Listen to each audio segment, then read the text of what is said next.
Welcome to the Wise Fiduciary Podcast. I'm Marta Hurst, one of your hosts from Fiduciary Wise. Whether you're a thought leader, service provider, CEO, or decision maker, this podcast is for you. We break down best practices, the services and solutions available to you, discuss the latest topics, and shake up the industry norms. Join us as we explore, challenge, and navigate the future of fiduciary responsibility together. This season, we're doing something a little different, something a little bolder, something necessary. Because let's face it, the 401k world isn't just about safe harbor notices, 5500s, and fund lineups anymore. It's about lawsuits, legislation, ethics, conflicts. So this season, we're putting those controversies under the spotlight. And we're not here to push an agenda, tell you which side to be on. We really just want to explore both sides of the argument. This is the fiduciary frontline. This is the great 401k debate. Isaac, what are we talking about today? Yes, it is, Marta, the great 401k debate. Excited to be here with you again. My name is Isaac Wood, ERISA 402A specialist here at Fiduciary Wise. And Marta, our topic today is investment fiduciaries. We're talking 338s, we're talking 321s, we're talking about them fighting together. Let's start with what even is an investment fiduciary and what is the difference, okay? So let's start with the 321. The clear lesser of the two investment fiduciaries. Well, that's debatable. A 321 fiduciary is a co-fiduciary coming out like Burn. who shares investment decision-making responsibility with the plan sponsor. They recommend investments, but the final decision rests with the plan sponsor, employer, or the investment committee, whatever that plan has in place. The sponsor retains fiduciary liability. So in summary, the advisor or the 321 investment fiduciary gives the advice, but it's the employer who then makes the decision regarding the investments of the plan, right? Now, in contrast, the 338 investment fiduciary is a discretionary investment manager, all right? We're upgrading our fiduciary support here. They are fully delegated authority to select, monitor, and replace investments without needing approval from the plan sponsor. So the fiduciary liability for investment decisions completely shifts to the 338 investment fiduciary, right? So in summary, when you hire a 338, you're hiring someone to completely take over and be legally responsible for the investment selection inside your plan, right? Makes sense? You're not supposed to give your input already while you're just giving the background summary. I feel like you just slid those in. Wait, cheetah! Listen. Proceed. I'm a co-host. I can make co-host decisions here, right?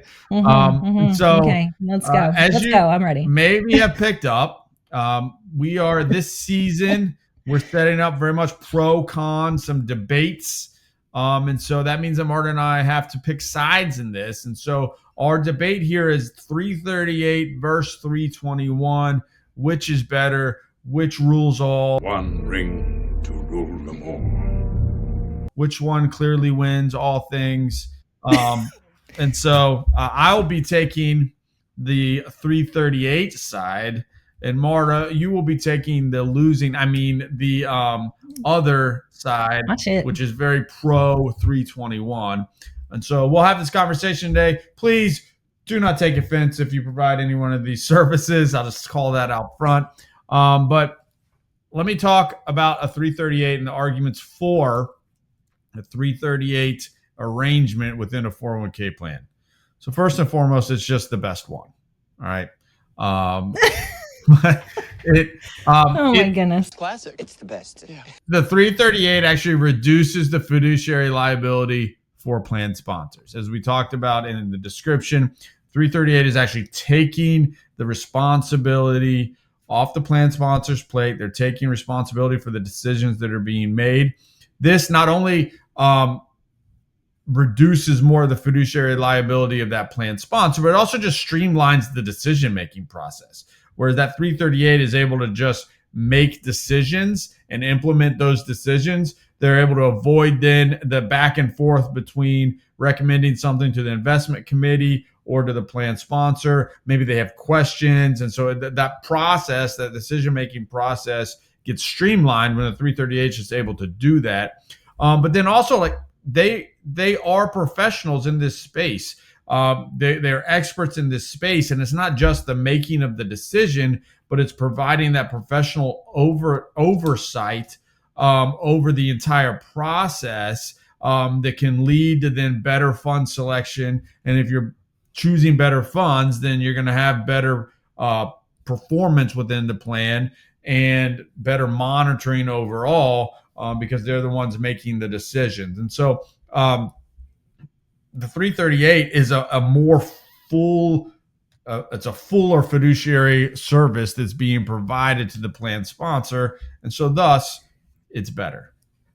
Okay, so I don't disagree that it's fuller. I mean, they are definitely doing an additional step that you are not doing on the 321 side. So that was easy. But when you have a 338, you do have some loss of control. So the sponsor is giving up that decision-making authority. And you mentioned something like, streamlining the process. And if there are questions with the committee and like, why are we doing this? Or how are we making these decisions? And if there's a 338, it doesn't really matter that they have questions or if they have reservations about the changes that are being made, because that is being not just taken off their plate, but taken away from them. They no longer get an input at all. I guess you could argue maybe some 338s do take some consideration from the employers, but typically it's like, this is what we're doing and this is how we do it. And, it's our way or the highway, which I think,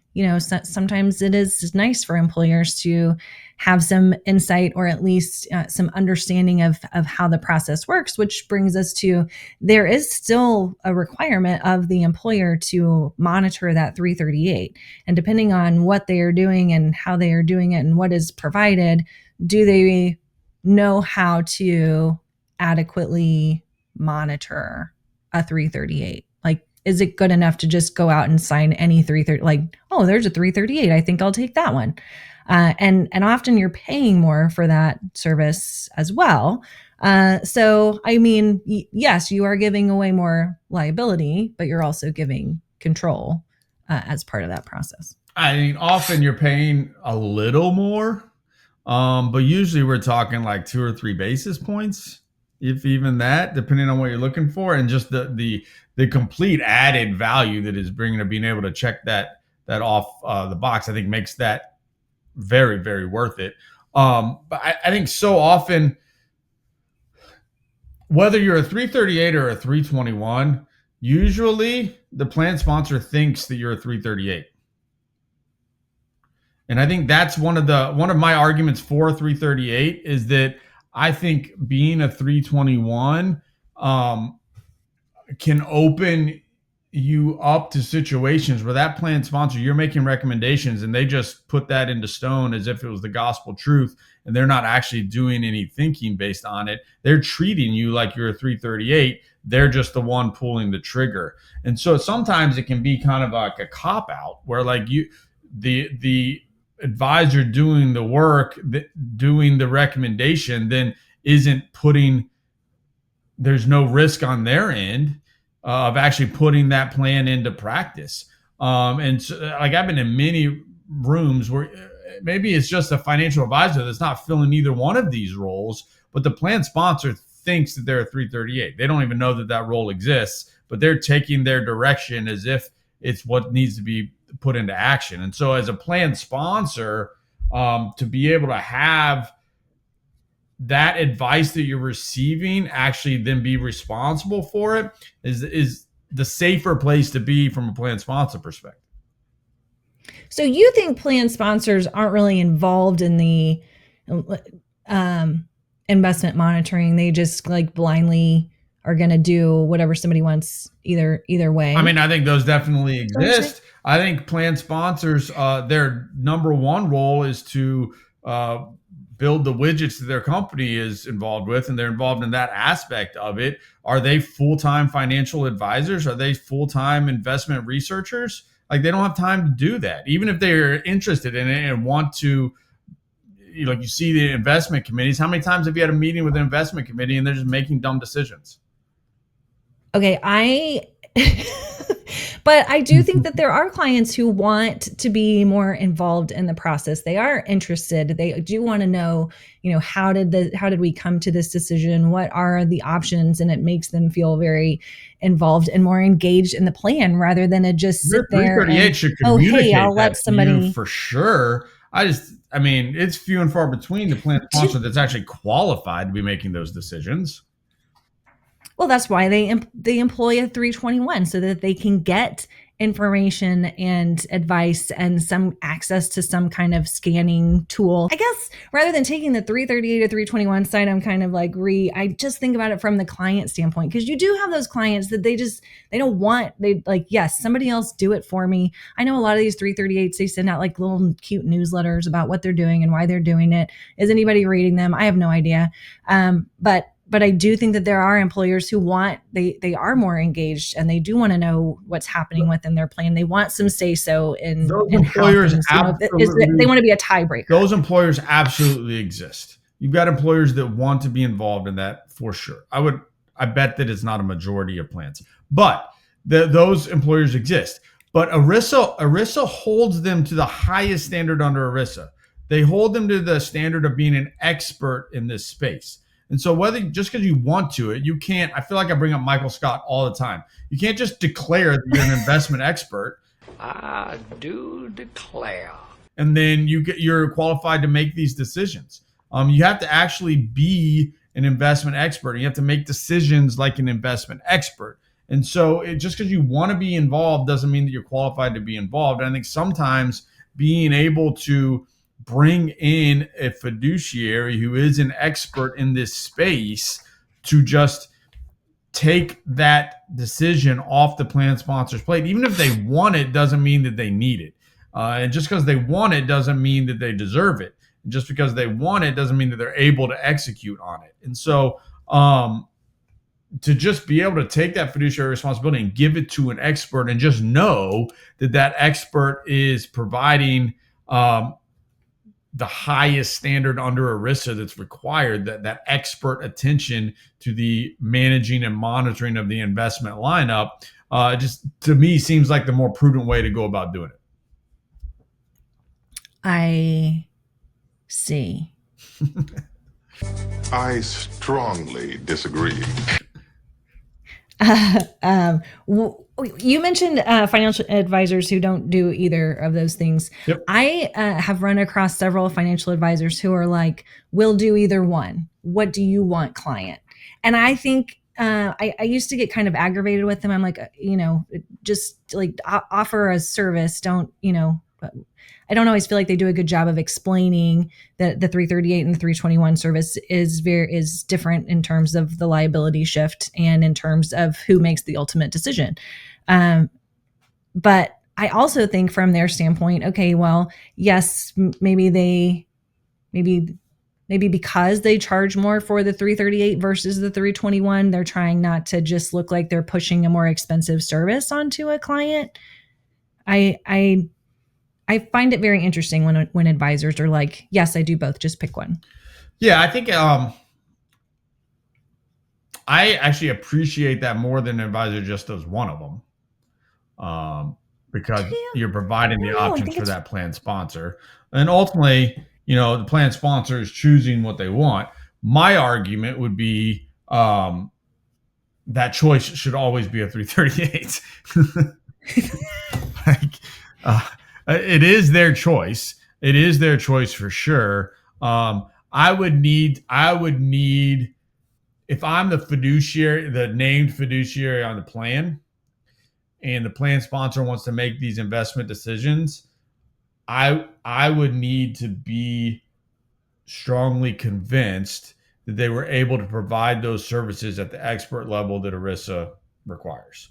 And I think my argument would be that is not a prevalent reality inside of most plan sponsors. Now, as the plan grows and they're getting larger, and you have investment committees that are full of experts in this space, yeah, maybe you can provide that.